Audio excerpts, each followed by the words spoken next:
Hello, and welcome to this demonstration of the CoolSpools commands needed to convert a spool file to Excel using a map. So why would we use a map to convert our spool file to Excel? After all, when a report has data neatly arranged in columns, CoolSpools can automatically detect the location of those columns and also the position of any headers, and use that information to automatically convert the spool file into Excel without needing the use of a map.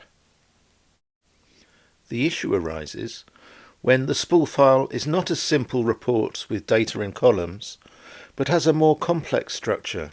For example, this order confirmation spool file does have some data in columns in the form of the order lines, but it also contains account number, order date, and total fields that are not aligned in columns. And in this scenario, we need a mechanism to tell CoolSpools where to find the different data elements and how to map those into our Excel spreadsheet. The mapping of a spool file to Excel requires 3 steps. The first step is to create a report definition. The report definition allows us to specify the location of different sections of the report, such as the header, detail lines, and totals. We can define the different lines that make up a section, and within each line we can define the position and data type of the different data elements. Once we've created our report definition, we can proceed to the second step, which is to create our report to Excel map. The map allows us to define the structure of our required Excel spreadsheet and also to define how each of the data elements we defined within our report definition map to our Excel structure. Our first 2 steps have now been completed, and these are a one-off task that we shouldn't need to revisit unless the structure of the underlying spool file changes. Now we can proceed to the third step, and this is the command that we need to run each time we want to convert a spool file to Excel using our report definition and map. If you're familiar with CoolSpools, you'll know that the command to convert a spool file to Excel is convert spool XLS. When we want to convert using a map, the command to use is slightly different. It's named convert spool XL. If you're familiar with the CoolSpools option numbers, use options 19 and 29 rather than 11 and 21. Now, let's look at all of those options in practice, starting with the creation of a report definition. The command to work with report definitions is WRKRPTDFN, and when we press enter we can see a list of any report definitions that already exist on the system. We press F6 to add a new report definition.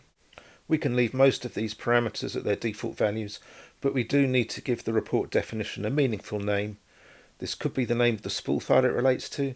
In this case, we'll call it order confirmation. In order to access the design screen that allows us to define the location of sections and lines, we take option 11. The first thing that's displayed is a selection screen where we select which spool file we want to use as the basis of our design. If, as in this case, the spool file that we're interested in is not displayed, then we can press F14 to change the selection parameters, and here I can change it from showing spool files from the current job to all jobs for the current user. Now, the order confirmation spool file that I'm interested in is included in the list, and I can select it with option 1. The spool file content is displayed, and I can start defining lines by moving my cursor and pressing F10. This line is the first line within the header section of the report that contains data, so I'll name it Header 1. If I press enter, the text description is defaulted, and if we walk through the other parameters, we can change the line type from detail to page heading. In this case, I'm happy that the line could appear anywhere from the first to last page. If you did have a line that only appears on the first page, this is where you'd specify that. And this line is always the 6th line of the page, so it can occur from line 6 to line 6. Now we can press F9 to save, and you can see that the line is highlighted to show that it has a matching line definition.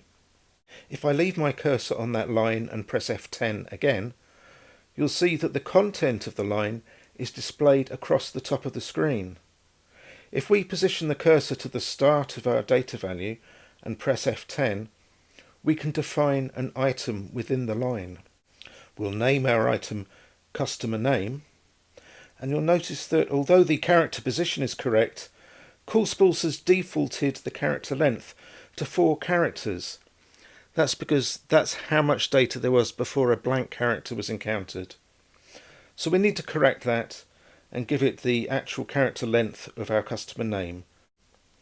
We don't need to change any of the other parameters.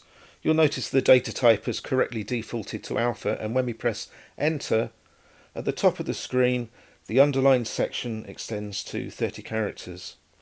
And we can now press F9 to save. This returns us to our line definition, and we press F9 again to save the line. Now if we move the cursor down to the next line and press F10, we can repeat that process for the second line of data in the header. So we'll name it header 2, change the line type to page heading, and press F9 to save the line definition. Again, the line is highlighted, and we can press F10 again to return to the line definition. I can move my cursor to the start of the customer address and press F10 to define an item. And again, we need to give the item a name and correct the length. You'll notice that the data type has been incorrectly defaulted to numeric. That's because CoolSpools based that on the first 4 characters of the address. We can change that to alpha. So the address part of the line is now underlined.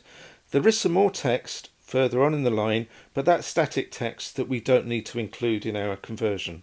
So we can ignore that and press F9 to save the item, and then again to save the line. And we could repeat that process for all of the lines in the header section. But now let's scroll down and define our detail lines. We position our cursor on one of the lines and press F10 to define. We'll name it detail line, and this time we can leave the line type as detail. But we do need to change the occur from and to line, because the detail line can appear anywhere from line 21 to the bottom of the page. Now if we press F9 to save, we can see that every line from line 21 to the bottom of the page has been highlighted, including these total lines. Now the total lines are a different line type, so we need to refine the definition of the detail line so that it is only applied to the relevant lines and not the totals. So if we press F10 with our cursor on the detail line, we can change the rule type from line number to rule, and this allows us to select which lines are relevant based on their content. In this case, for the current line in position 66, there should be a period symbol. And that's because on our detail lines there's a numeric value at that position which includes a period symbol, and so there will always be a period symbol in column 66.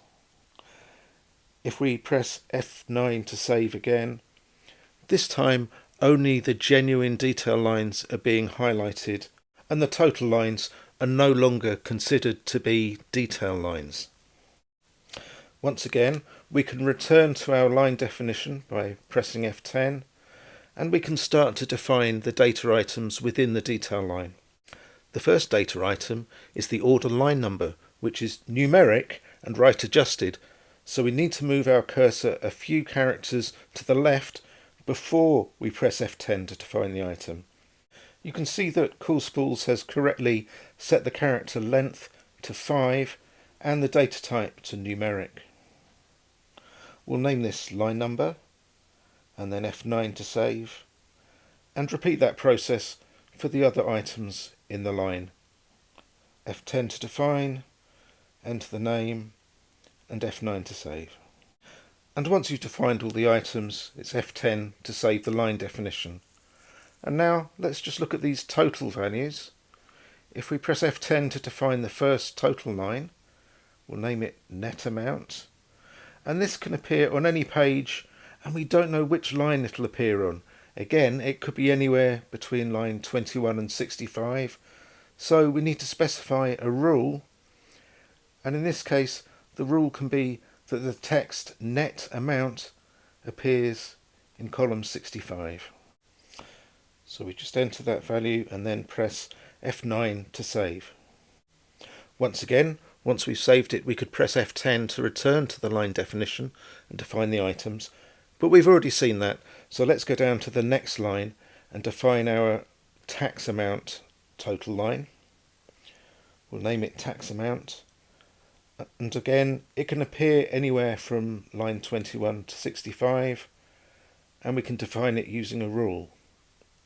Now we could specify a rule based on the text VAT, but if we specify an offset of -1, that's going to check the value on the line above, and we know that the line above contains the text net amount. So when we press F9 to save this report line definition, you can see that the tax total line is now highlighted as having been defined. So at this point, we've defined report lines and we've defined data items within those lines. Now we can define report sections. And a report section allows you to group multiple report lines together. So we position our cursor on any of the lines within the header section and press F11 to define section. Give it a name, so we'll name it header, specify that this is a page heading, and then specify which report lines are contained within the section. So it starts on line header 1, and the default next start means that the section continues until the start of any other section, but we can change that to the last line within the section, which is currently header 2. Once again, it's F9 to save the section. If we go back into our line definitions by pressing F10, you'll notice that there is a field part of section which we skipped over earlier. Now that we've defined the section, we can change this to header and press F9 to save, and repeat that for any other lines within that section. This means that we've explicitly told CoolSpools that those lines are part of the header section, and we can do the same, creating a section for the detail lines, name it detail, and tell it that the only line type is detail line, F9 to save, and so on. Now, rather than continuing to define this report definition, I'll F3 out and I'll go into the design of a report definition that I created earlier for the same spool file. You can see that all of the different header lines have been defined now, and the data items within those lines have been defined as well. So if we press F10, you can see this account number is defined. And then if I page down to the detail lines, all of the different data items are defined there as well. If the spool file page is wider than we'll display here, you can press F20 to page across to the right, and page F19 to page back to the left. This is obviously useful if your spool file is wider than 132 characters. So that's how you create and maintain a report definition through the design view. You can also go directly to a list of the lines, items and sections with options 8, 9 and 10. So if we select option 8, we can see a list of all of the line types within that report definition. And you can select option 9 to drill down and see the items within each line type. So for example, here is a list of all of the data items that are defined within the detail line. And similarly, we can take option 10 to see the report sections, and drill down with option 8 to see the lines, and again drill down further to see the items within each line. Now we've created our report definition, we can proceed to the second step and create our report to Excel map. The command to work with the report to Excel maps is WRKRPTXL. Press enter and we can see a list of the maps that already exist. Press F6 and we can add a new map. We need to give the map a name, so order confirmation, and we also need to specify the name of the report definition that we're mapping from. Again, we named that order confirmation. We can leave most of the other parameters at their default values. The row group sequence option controls the order in which the Excel data is output, and I'd recommend changing that from map to spool file so that the sequence of the data in Excel is controlled by the order in which it appears within the spool file. Once we've created our map, take option 8 to work with row groups. The row groups are the different sections of the Excel spreadsheet that we want to create. So we want a header, detail and total section. Let's create the header row group, and we can specify the scenario under which we want to generate a new instance of this row group, and we should specify never, as we don't want any further occurrences of the header after its initial output. Now let's create our detail row group, and this time we do want the row group to appear multiple times. We can specify that the row group should be output whenever a particular section is encountered or whenever a particular line is encountered, and in our case we know that the details should be output for each detail line within the report definition. By setting these parameters, we've told CoolSpools to output a detail row group for each detail line that's encountered in the spool file, but importantly we can also include data from the header section of our report definition, effectively flattening data from both the header and detail lines into a single row within the Excel spreadsheet. Now we've created some row groups, we can take option 9 to work with the cells within those row groups. We press F6 to create a new cell, and then we use Excel style addressing for the cells, so row 1 column A, and this is static text. So this is our header text for the first column, and you'll notice that we didn't try to map the header text from the spool file. We're entering it directly here, and that gives us the advantage that we can give the columns longer headings that might fit on the spool file page. For example, account number. You'll notice that you do have the option to merge across multiple cells, but in this case we'll just press enter and then add row 1 column B, again change it from item to text, and type in the static text for the second column's heading, which we'll call customer name, and then so on, and repeat this for each of the columns that we want to output in our Excel spreadsheet. So we've created a header row group that contains our column headings as static text. Now let's go into the detail row group with option 9 to work with cells and F6 to create a new cell. Again, it's the Excel style addressing, and you'll notice that we're using row 1 again. That's because it's row 1 within this row group, so that's not going to conflict with the heading we created earlier.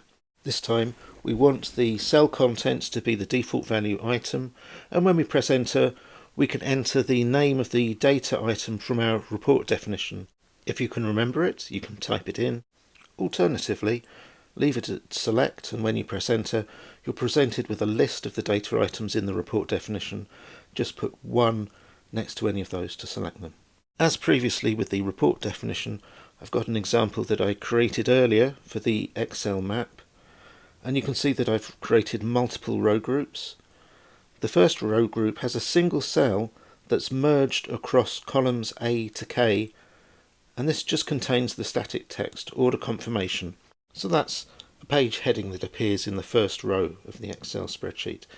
Now if we go down to the column heading row group, this is similar to what we were creating earlier, with static text in each of the column headings.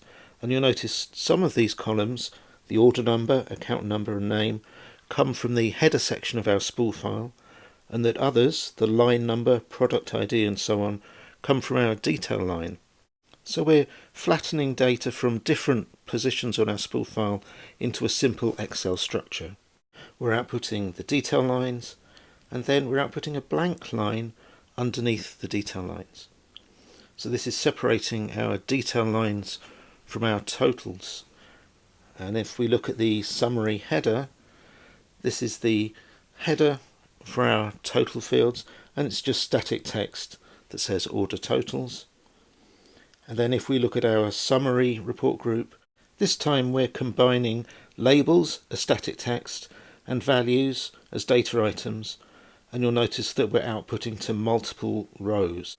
Row 1 is our net amount, row 2 is our tax rate, row 3 is our tax amount, and row 4 is the total amount. And we're outputting all 4 rows within a single row group. And so you can see how our map has defined both the structure of the Excel that we want to generate and how we map the data from our report definition into the different cells within that structure. Now, let's convert a spool file using our map. If we go to the command work spool file PDM, which is an extended version of the system work spool file command that also includes the CoolSpools conversion options, option 19 is the option to convert a spool file using a map. Select the appropriate map from the list, and that's all an end user would have to do in order to convert their spool file using a map. Now, let's look at the resultant Excel spreadsheet. We can see that it's got all of the expected content, such as the single line heading spanning columns A to K, the column headings and detail lines, and our order totals at the bottom of the page. So we've successfully exported the content of the spool file, but what if we want to improve the presentation by applying formatting to the different cells? Well, let's look at this example CL program, which receives the order number as a parameter and then calls the RPG program which generates the order confirmation spool file. It's then running the convert spool XL command to convert the spool file to Excel. The name of the spool file that we're converting is order, and the name of the spreadsheet that we will create is contained in a variable. We've specified the name of our report to Excel map, and we've indicated that an existing spreadsheet with the same name should be replaced.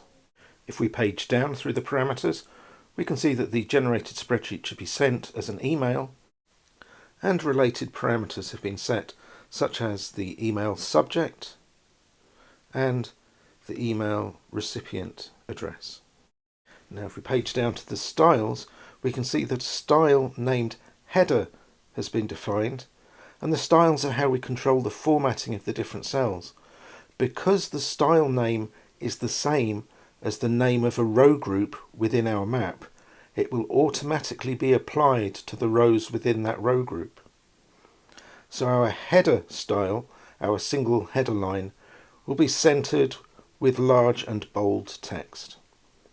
Our column heading will be centered with a smaller size font but bold, and we'll have white text on a dark blue background. Our detail lines have a slightly smaller font size and are not bold. They're black on a light yellow background, but they do have a thin dark blue border defined around the cells. And styles are also defined for both our summary header and summary row groups, each with their own cell formatting settings. Now, if we cancel out of this source member and call the program, passing it an order number, it should create the spool file and convert it to Excel. And if we look in our email inbox, we've received an email with an Excel spreadsheet attached. And you can see that while all of the spool file content is still being converted to Excel, it now has formatting applied to the different cells as well, based on their row group. And so we've very easily converted that spool file and sent it as an email attachment. I do hope that this has been useful. You can find more information on the commands covered in this video and the rest of the CoolSpools application at our website www.coolspools.com.